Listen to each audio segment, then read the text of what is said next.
Naitwa Innocent Mungi, ni mkuu wa uhusiano kwa umma na mawasiliano. Leo tumepata bahati na tuna furaha sana ya kufanya elimu kuhusu dhana ya ulinzi wa taarifa binafsi kwa ERB. Kwa kweli ni jambo la msingi kuona management, bodi na baadhi ya wafanyakazi wamehudhuria.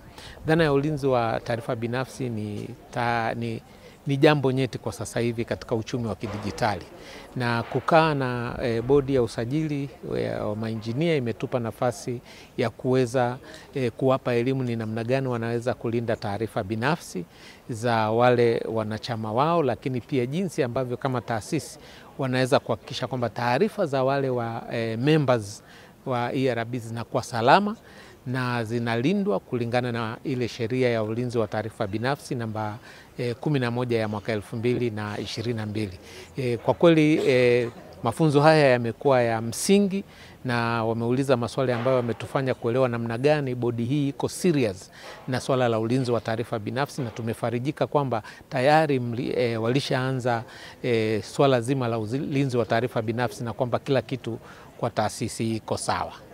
Taarifa binafsi ni zile taarifa ambazo zinaweza kumtambulisha mtu, kwa mfano jina lake, elimu yake, taarifa zake mfano za kibenki, taarifa zake za miamala, taarifa zake za afya, taarifa zake za mambo anayoyaamini, kwa mfano dini yake, lakini na vitu kama hivyo.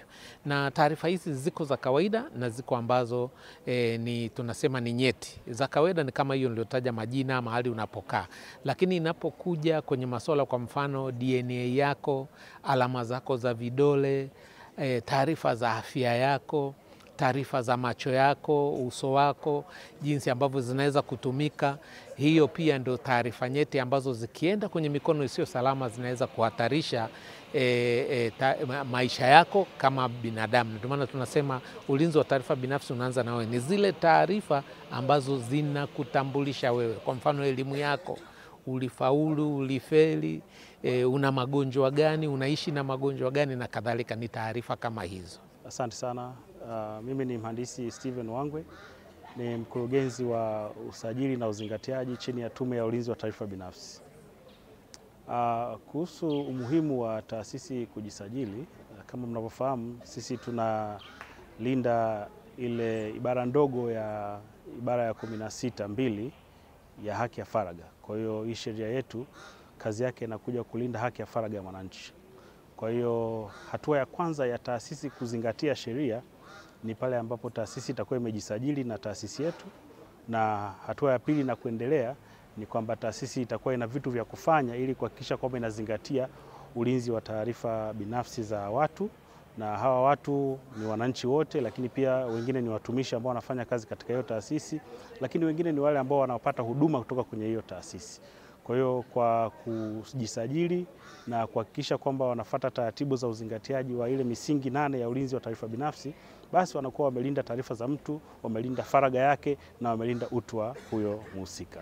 Mafunzo haya ni muhimu sana kwa bodi, kwa sababu kama bodi katika daftari letu tumesajili wahandisi na mafundi sanifu wapatao 42,000 na tuna makampuni kama 500 au zaidi, na yote haya yatahusika katika kukusanya na kuchakata taarifa binafsi za watu. Kwa hiyo ni muhimu sana kwamba mafunzo haya yafanywe kwa bodi ili na sisi tuweze kuyoshusha chini kwa wanachama wetu pamoja na makampuni, ili taarifa ziweze kutumika sawa sawa bila kwenda kinyume na sheria. Mimi naitwa Engineer Bernard Kavishe, ni registrar wa ERB. Leo tulikuwa tuna mafunzo kuhusu sheria mpya ya faragha. Sheria hii ni mpya na ina matakwa mapya, na sisi kama ERB tuko na hamu kubwa sana ya kuitekeleza hii sheria. Kwanza kwa kuanza tulimeshajisajili na kama matakwa ya sheria yalivyo, na tumeshateua ofisa ambaye anasimamia utekelezaji wa sheria hii kwa taasisi, katika level ya taasisi. Lakini leo tuliona ni bora kabla ya kwenda mbele zaidi, bodi pamoja na management tupate uelewa wa ndani wa jinsi ya kutekeleza sheria hii, ambao kwa leo tumeupata, na itatukimbizia safari yetu ya kutekeleza sheria hii kikamilifu. Kwanza kwa kuangalia mambo yote tulikuwa tunayafanya kabla ya sheria kuwepo na kuyaalign na sheria hii, lakini vile vile kutengeneza miongozo ya ndani, policy, kutengeneza sera ya utekelezaji wa sheria hii na kufanya utekelezaji wa sheria hii kwa jambo la kawaida. Lakini upande wa pili, sisi kama ni watu ambao tunakusanya data za wahandisi na data za firms, data za kampuni za kihandisi na maabara, tutashusha sasa elimu hii kwa engineers wetu karibu 42 wapate kuelewa hii sheria na kuitekeleza. Lakini katika wale ambao na sisi tunawasimamia, na wao pia wanasimamia data za wahandisi na data za binafsi, na vizuri na wao wakaanza kuifuata, wakaregister na wakaweza kuifuatilia kikamilifu. Haya ndio mambo ambayo tutayafanya ndani ya mwaka huu.